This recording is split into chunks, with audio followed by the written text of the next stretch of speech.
Hey there, this is Christy Winfrey with Legacy Transactions, bringing you another Tuesday tip. This is our first one of 2022.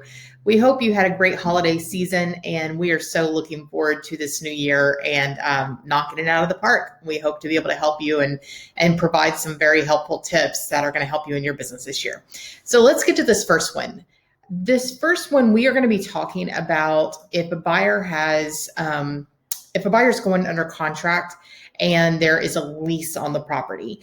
So last year, the 1 to 4 family contract changed, and now they have the section for leases.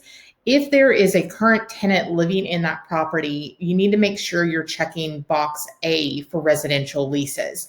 And along with that, when you check box A, you should also be using this addendum regarding residential leases. We're going to do a Tuesday tip on this next week to go further in depth about this.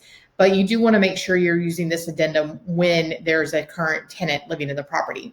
Today's helpful tip is going to be about using the amendment to make sure you're putting in section 9 down here what the prorated amount of the rent is that needs to be given to the buyer at closing, and then also the deposit amount.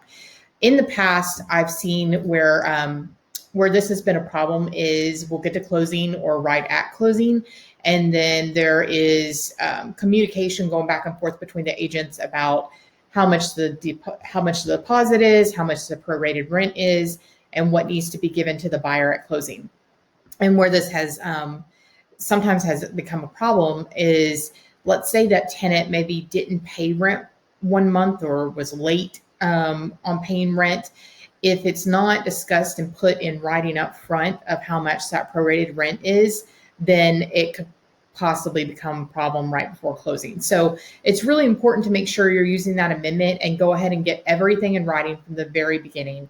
That way it doesn't cause you any headaches right before closing. We hope you have a fantastic week, and I hope you have a great 2022.